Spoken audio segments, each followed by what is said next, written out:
સૌથી પહેલાં આપણે એક આગળ વધીએ અને ચર્ચા કરવી છે ઓટો સેક્ટરની ઉપર, કારણ કે જુઓ રાજજી, અહીંયા આપણે જોઈ રહ્યા છીએ સતત એક ભાવ ઘટાડાની જાહેરાત વિવિધ ઓટો કંપનીઓ દ્વારા કરવામાં આવી છે. કાર મેન્યુફેક્ચરર્સ દ્વારા તો આની બહુ મોટી પહેલ કરવામાં આવી. M&M જેવી કંપનીઓએ તો 6 સપ્ટેમ્બરથી જ આ નવા ઘટાડેલા જીએસટીના ભાવ લાગુ કરી દીધા છે. ખાસ કરીને ત્યારબાદ આપણે અન્ય કાર મેકર્સ તરફથી પણ જાહેરાત જોઈ. ગઈકાલે TVS મોટર, આજે હવે બજાજ ઓટો, આઈશર મોટર્સ, આ બધી જગ્યાએ પણ અહીંયાથી આપણને ભાવ ઘટાડા આવતા જોવા મળ્યા.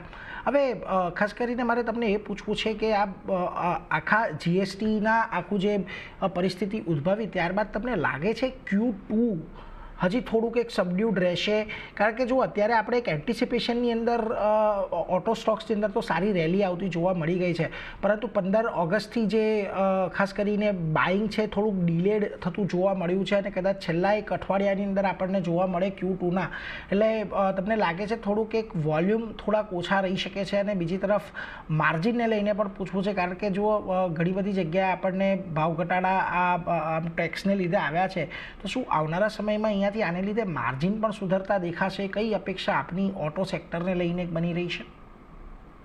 તો ડેફિનેટલી નીરજભાઈ, અગર આપણે જોશું તો we were quite positive on auto sector. અને જે પ્રમાણે જે જીએસટી રિફોર્મ્સ આવ્યા છે અને જે પ્રમાણે બધા કંપનીઝ પ્રાઇસ કટ કરે છે અને એ જે બેનિફિટ છે એ કન્ઝ્યુમર્સને આપે છે, તો એ કાફી પોઝિટિવ છે. અને મને લાગે છે કે ડિપેન્ડિંગ જે પ્રાઇસ કટ રિડ્યુસનો આવ્યો છે, તો આ એક જે વોલ્યુમ છે એ વોલ્યુમમાં પિકઅપ આપણે લોકો જોઈ શકું છું. બટ અત્યારે મને લાગે છે કે Q2 માં જે ઇમ્પેક્ટ છે એ એટલો નથી આપણે મળવાનું છે, કેમ કે 22 સપ્ટેમ્બરથી આ ઇમ્પ્લિમેન્ટ થશે, રાઈટ? અને અત્યારે એઝ પર હિન્દુ કેલેન્ડર આપણે જોવા જાય તો શ્રાદ્ધનો મહિનો ચાલુ છે, તો અત્યારે જે 12-15 ડેઝ છે એમાં ઘણા બધા લોકો પરચેસ નથી કરતા કાર્સ ઓર ન્યૂ વ્હીકલ્સ ઓર ન્યૂ થિંગ્સ. તો મને લાગે છે કે જે ફૂલ ઇમ્પેક્ટ છે એ આપણે Q3 ક્વાર્ટર્સ, જો Q3 છે એમાં આપણે લોકો જોઈ શકે છે. અને અત્યારે જે ઇન્ડેક્સ છે એ 10-12% વધી ગયું છે post prime minister Narendra Modiji speech અને આ બધા જે ડેવલપમેન્ટ્સ હતા. તો મને લાગે છે કે થોડો બહુ પ્રોફિટ બુકિંગ આપણે લોકો જોઈ શકીએ છીએ in some of the Stokes.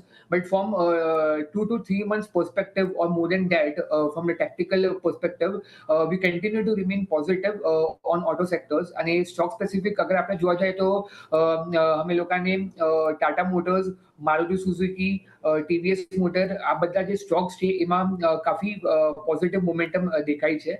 તો આ બધા સ્ટોક્સ પર ફોકસ કરી શકે છે ઇન્વેસ્ટર્સ. બટ અત્યારે મને લાગે છે કે ફૂલ ઇમ્પેક્ટ જે છે એ Q3માં Q3ના નંબર્સમાં આપણે મળશે. તો આ એક ફેઝ છે, એમાં આપણે લોકો એક્યુમ્યુલેટ કરી શકીએ છીએ, કેમ કે પ્રાઇસીસ ઓલરેડી અપ થઈ ગયા છે અત્યારે. તો certain profit booking will not be ruled out, but અગર થોડા ઘટાડે અગર ભાવ મળે છે તો એમાં ડેફિનેટલી એક્યુમ્યુલેશન કરી શકે છે ઇન્વેસ્ટર્સ. એટલે જો ખાસ કરીને આ ઘટાડે ખરીદારી કરો, તમને 3-4 મહિના કદાચ આપણને વધતા દેખાય, એટલે એના પર એક ખાસ ફોકસ અહીંયાથી રાખવાનું છે. ઓટો સેક્ટરને લઈને ઓવરઓલ એક રાજ્ય તરફથી આ વ્યૂ બનતો દેખાઈ રહ્યો છે. પરંતુ જુઓ આગળ